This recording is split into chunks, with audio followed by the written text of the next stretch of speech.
নমস্কার। 14 জ্যৈষ্ঠ জামাই ষষ্ঠী, বৃহস্পতিবার, 1427 বাংলা। আমি বিভাস বলছি, Bibhas astro and Ayurveda channel থেকে। আপনাদের সবাইকে বিভাস অ্যাস্ট্রো অ্যান্ড আয়ুর্বেদা চ্যানেলে স্বাগত জানাই। তার সাথে অনুরোধ করছি, যারা নতুন আছেন চ্যানেলটা সাবস্ক্রাইব করে রাখবেন ও পাশের অল বেল আইকনটি ক্লিক করে রাখবেন, কারণ ভিডিও আপলোডের সাথে সাথে আপনারা কন্টেন্টটা পেয়ে যান তার জন্য। তাছাড়া ভিডিও ভালো লাগলে একটা লাইক করবেন এবং শেয়ার করবেন। এখন বলি, শাস্ত্রমতে মা ষষ্ঠী পূজা কোথায় থেকে এসেছে। বিগত একটি ভিডিওতে জামাই ষষ্ঠীর সময়সূচি ও কেন ষষ্ঠী পূজা করা হয় তা নিয়ে আলোচনা করেছি। আপনারা যারা নতুন আছেন, উপরের আই বটন ক্লিক করলে তার ডিটেলটা পেয়ে যাবেন বা ভিডিওটা পেয়ে যাবেন। আজ বলি, শাস্ত্র বা পৌরাণিক ধর্মগ্রন্থে কি বলা হয়েছে এবং তার কারণ বলছি। প্রথমে বলি, প্রথা অনুযায়ী জামাই ষষ্ঠীর দিন শাশুড়ি উপাস করে আমের পল্লব, 5টি ফল, করমচা, হাত পাখা সহযোগে জামাই এবং কন্যার মঙ্গল কামনায় ব্রত রাখেন। এরপর চলে মিষ্টি ও 5টি ফল সহযোগে জামাই আপ্যায়ন করা। কারণ তা শাস্ত্রের মধ্যে উল্লেখ আছে, তবে বর্তমানে আপ্যায়নের সীমাটা বিস্তৃত হয়ে গেছে বিভিন্ন খাবার এবং উপহারের মাধ্যমে। এই বিধি বিশেষত পশ্চিমবঙ্গ ও বাংলাদেশের বিভিন্ন জায়গায় পালন করা হয়ে থাকে। তাছাড়া কোথাও শাশুড়ি পুকুরের জলে নেমে, আবার কোথাও ব্রতীরা কন্যা ও জামাইদের হাতে সুতো বেঁধে মঙ্গল কামনা করেন। এখানে একটি কথা মনে রাখতে হবে, মা ষষ্ঠী শুধু বাঙালির পূজ্য নন, তিনি সর্বভারতীয়।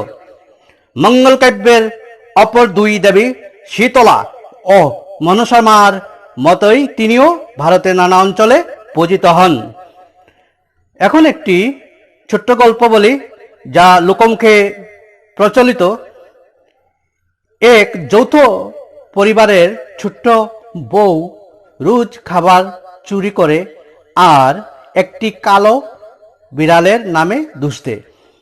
বিড়ালটা এর প্রতিশোধ নিতে সেই ছোট্ট বউয়ের সন্তান হলেই তাকে তুলে নিয়ে মা ষষ্ঠীর কাছে লুকিয়ে রেখে আসতো। বউটি তা জানতে পেরে দেবীর কাছে ক্ষমা ভিক্ষা করল। মা ষষ্ঠী তাকে ক্ষমা করলেন, দুই শর্তে বললেন, এই দিনে তার পূজা করতে হবে এবং কালো বিড়ালকে তার বাহন হিসাবে সম্মান করতে হবে। এখন বলি, শাস্ত্রমতে বায়ুপুরাণে ষষ্ঠী 49টি দেবীর অন্যতম। আরেকটি পুরাণে তাকে সমস্ত মাতৃদেবীর মধ্যে আরাধ্য মা বলে বর্ণনা করা হয়েছে। যাজ্ঞ বল্কত স্মৃতিতে মা ষষ্ঠী স্কন্দ দেবের পালিকা ও রক্ষয়িত্রী। পদ্মপুরাণেও তিনি স্কন্দের স্ত্রী। ষষ্ঠী মঙ্গলে সর্পদেবীর সঙ্গে তার ঘনিষ্ঠ সম্পর্ক বলা হয়েছে। তাছাড়া অন্য রাজ্যেও পূজার সঙ্গে সন্তান জন্মের সম্পর্ক রয়েছে। যেমন বিহার সন্তান জন্মের পরের 6 দিনের, আমি বিহারের কথা বলছি। বিহারে সন্তান জন্মের পরের 6 দিনের পূজাকে ষষ্ঠী বলা হয়। ষষ্ঠী সেখানে ছটি মাতা বলে উল্লেখ আছে। সন্তানহীন দম্পতিরা আরাধনা ও ব্রত পালন করে ষষ্ঠী ব্রতের মাধ্যমে। তাছাড়া কাশ্যপ সংহিতায় ষষ্ঠীকে বলা হয়েছে জাত হারণী, যিনি মাতৃগর্ভ থেকে ভ্রূণ অপহরণ করেন।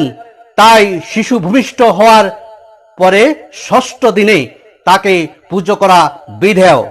এরকম বিভিন্ন শাস্ত্রে বিভিন্ন প্রকার মার বর্ণনা পাওয়া যায়। আর বেশি আলোচনা করছি না, একটু ধারণা দিয়ে দিলাম।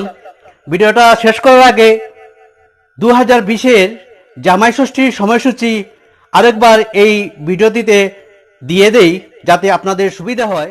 ষষ্ঠী পুজো হচ্ছে 14 জ্যৈষ্ঠ 1427 বাংলা বৃহস্পতিবার, ইংরেজি 28 মে 2020। ষষ্ঠী রাত্রি 8টা 53 পর্যন্ত থাকছে। আপনারা শুভকর্ম করবেন 28 মে 2020, 14 জ্যৈষ্ঠ 1427 বাংলা প্রাতঃ 5টা 35 গতে দিবা 2টা 54 মধ্যে। সময়টা অত্যন্ত ভালো। তাছাড়া রাত্রি 8টা 53 মধ্যে যে শুভ সময় আছে, এর মধ্যেও শুভ কর্ম করা যাবে, অসুবিধে নেই। আজকের মতো ভিডিওটা এখানে সমাপ্ত করতে যাচ্ছি। আপনারা সবাই ভালো থাকুন, সুন্দর থাকুন, সুস্থ থাকুন, এটাই আমার